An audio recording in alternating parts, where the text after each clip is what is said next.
Mystery of universe के नए video में आप सभी का स्वागत है। मिस्ट्री ऑफ यूनिवर्स के इस नए सीरीज़ में हॉरर और हॉन्टेड चीज़ें देखने वाले हैं, जिसमें हम दुनिया भर के पाए जाने वाले अलग अलग प्रेत आत्माओं रिलेटेड किस्से कहानियाँ देखेंगे। दुनिया में कई तरीके के लोग होते हैं, जिनमें कुछ वास्तविक होते हैं और कुछ काल्पनिक, लेकिन कुछ प्रजातियाँ ऐसी भी है जिन्हें न तो वास्तविक कहा जा सकता है और ना ही काल्पनिक। ऐसा इसलिए क्योंकि ना तो ऐसे लोगों के होने का कोई सबूत मिलते हैं और ना ही इन लोगों के अस्तित्व को पूरी तरह से झुठलाया जा सकता है। यह लोग इतने मिस्टीरियस होते हैं कि इनके बारे में संपूर्ण ज्ञान किसी के पास नहीं होता। ऐसे ही एक प्रजाति का नाम है वैम्पायर। यह लोग न तो पूर्ण रूप से इंसान होते हैं और ना ही पूरे जानवर, और यह लोग न तो पूर्ण रूप से जीवित होते हैं और ना ही मरे हुए। ऐसे ही लोगों को आप वैम्पायर या ड्रैकुला के नाम से जानते हो, और जिन्हें हम हिंदी में पिशाच बोलते हैं, जिनको आपने कहानी किस्सों में, किताबों में, कॉमिक्स, नॉवल, पेंटिंग या हॉलीवुड की लाइव एक्शन फिल्मों में तथा वेब सीरीज़ या एनिमेशन और कार्टून में दिखाया जाता है, जो कि बहुत ही खतरनाक और बेरहम होते हैं। वैम्पायर ये काफ़ी शक्तिशाली होते हैं। ये किसी सुपर हीरो जैसे पावरफुल होते हैं, और ये बहुत तेज़ भी होते हैं, जो एक जगह से गायब होकर दूसरी जगह पर प्रकट होते हैं।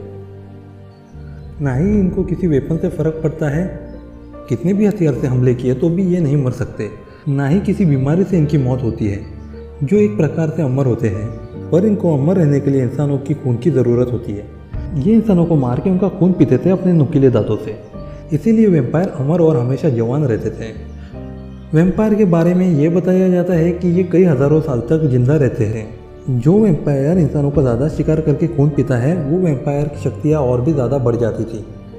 जो फीमेल वैम्पायर होती थी, वो सदा के लिए जवान और भी ज़्यादा खूबसूरत होने के लिए लड़कियों के खून पीती थी, जिनसे वो हमेशा के लिए जवान और खूबसूरत रहे। अगर इन पर किसी प्रकार से हमले किए गए तो वो अपने घाव को अपने आप हील भी कर सकते थे। ये अपना दानवी रूप भी ले सकते हैं। ये अपना रूप बदल भी सकते हैं, जिसमें ये चमगादड़ की तरह बन जाते हैं, यानी कि एक बैट की तरह। वैम्पायर ये किसी को भी अपने काबू में कर सकते हैं। वो लोगों को हिप्नोटाइज कर सकते हैं, और अगर आप वैम्पायर को किसी शीशे में देखेंगे तो वो आपको नज़र नहीं आएंगे। वैम्पायर ये किसी जीव को चमगादड़ की तरह, अल्ट्रासोनिक वेव की तरह देख भी सकते हैं। वैम्पायर चाहे तो वो किसी दूसरे को काट के अपनी तरह वैम्पायर भी बना सकते हैं। 18वीं सदी पहले वैम्पायर के चर्चे सभी यूरोपियन देश तथा अमेरिका और ऑस्ट्रेलिया में पाए जाते थे।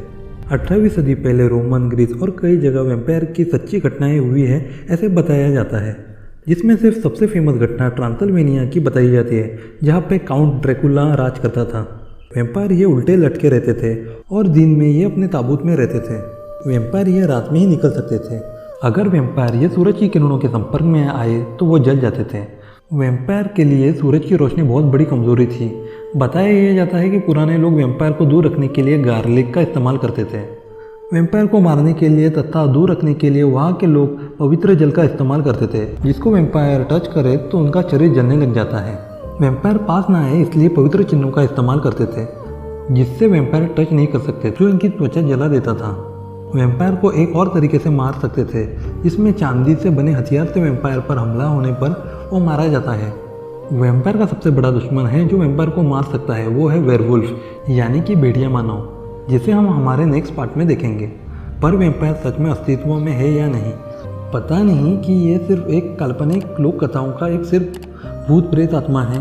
क्योंकि सदियाँ जैसे आगे की ओर बढ़ी, वैम्पायर की बातें और किस्से कम हो गई। जैसे 18th सेंचुरी के पहले से 17 से लेके 10th सेंचुरी के पहले से इनके कहानी किस्से बताए जाते हैं।